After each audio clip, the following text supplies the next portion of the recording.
बिस्मिल्लाहिर्रहमानिर्रहीम।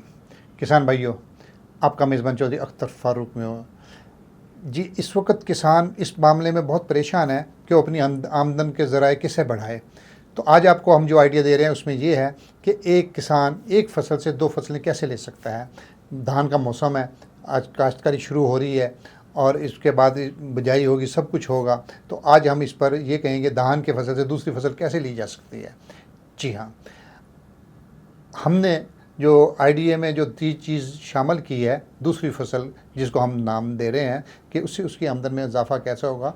आप एक एकड़ में एक किसान 40 से 50 मन फी एकड़ पैदावार लेता है और अगर उसके साथ साथ 40 से 50 मन के साथ अगर उसको 50 से लेकर 150 मन तक एक और चीज़ भी पैदा हो जाए तो उसकी आमदन में बहुत ज़्यादा इजाफा होता है। हाँ जी, वो आइडिया है कि आप धान की फसल में मछलियाँ भी पाल सकते हैं। अब सवाल ये पैदा होता है कि आपने वो कैसे पालनी है, आपने इससे क्या करना है। जब आपने धान की लाभ लेकर पनीरी खेत में शिफ्ट कर दी है और उसके बाद फिर जब आपने इसको शिफ्ट किया तो 20 से 25 दिन बाद आपने एक साइड पर एक गड्ढा खोदना है, ज़्यादा पाउंड टाइप बना लेना है और उसमें आपने कम से कम कोई 1000 फिश पोंग जो है वो ला के उसमें आपने डाल देना है। और उसको डालने के बाद आपने कुछ दिन उसमें वहीं पर रखना है और फिर को आहिस्ता आहिस्ता आपने उसको फिर मतलब खेत में उसमें करना है, आपने उसको खेत में छोड़ देना है। इसका आपको जो सबसे बड़ा फ़ायदा होगा, पहली बात तो ये है कि जब मछलियाँ बीच में जब फिर रही होंगी, अब उसमें वो कीड़े मकोड़ों को, उन जरासीम को, उन शरातुल अर्ज़ को खा जाएंगे कि जो नुकसानदेह पौधों को देती हैं और ज़मीन के अंदर पाए जाते हैं, उनकी वो खुराक फ़िश अपनी वो खा लेगी।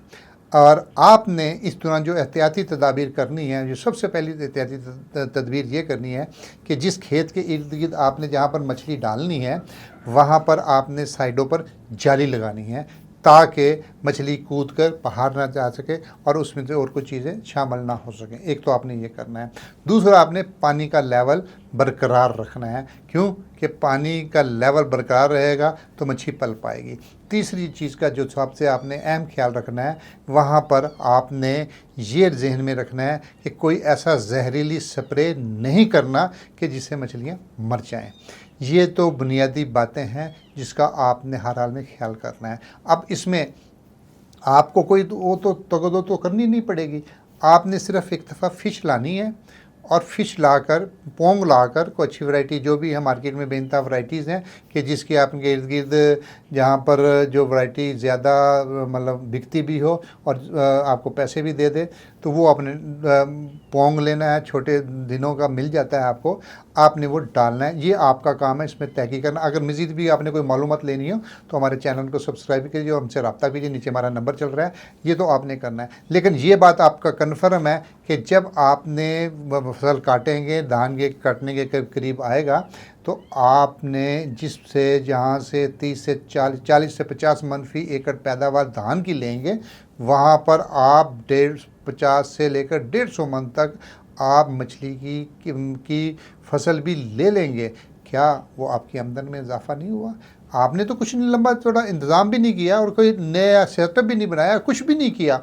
एक आइडिया है आपको, और यह पाकिस्तान में नहीं दूसरे ममालिक में ये काम हो रहा है।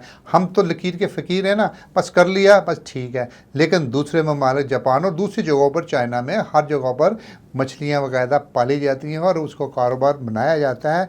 तो हम ये चाहते हैं कि मेरा किसान भी आप मल्टी क्रॉप पर जाए। मल्टी क्रॉप में भी तो ऐसा नहीं होता है ना, आपने कमाद लगा दी, उसके साथ दूसरी फसलें लगा दी और कोई और फसल, हर फसल के साथ दूसरी फसल लगा दी ताकि एक तैयार और दूसरी काट ली जाए, तो उससे उसकी आमदन में इजाफा होता है।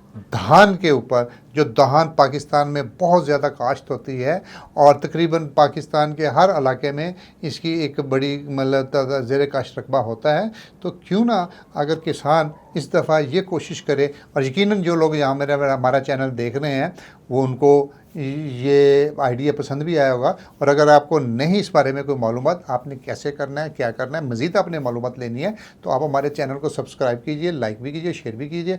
और जो कमेंट में आपने ज़रूर ये बताना है कि क्या ये आइडिया दुरुस्त है, क्या आप इसके अलावा कोई और भी आपके पास कोई आइडिया है, देखें, आप हमें ज़ीरक लोग हैं, समझदार लोग हैं, तजुर्बाकार लोग हैं, और जिन्होंने उम्र गुजारी है इस माशरे में, कि आप धान की फसल में इसके अलावा और क्या कर सकते हैं। और जिन लोगों ने इस धान की फसल में मछलियाँ पाली हुई हैं, जिन ऐसे लोग होंगे, वो भी अपने तजुर्बात के हवाले से हमें शेयर कीजिएगा। हमें जब आप कमेंट्स करें तो हमें ज़रूर रहनुमाई दीजिएगा। जब तक के लिए अपने मेज़बान चौधरी अख्तर फ़ारूक में को इजाज़त दीजिए। इंशाअल्लाह फिर एक नए प्रोग्राम के साथ, एक नए अज़म के साथ, नए टॉपिक के साथ आपके साथ हाज़िर होंगे। और ये हमने आपसे वादा किया हुआ है कि आपको रोज़ाना एक वीडियो हमने अपलोड करनी होती है, और इसमें किसानों के लिए कोई ना कोई आइडिया दिया गया होता है।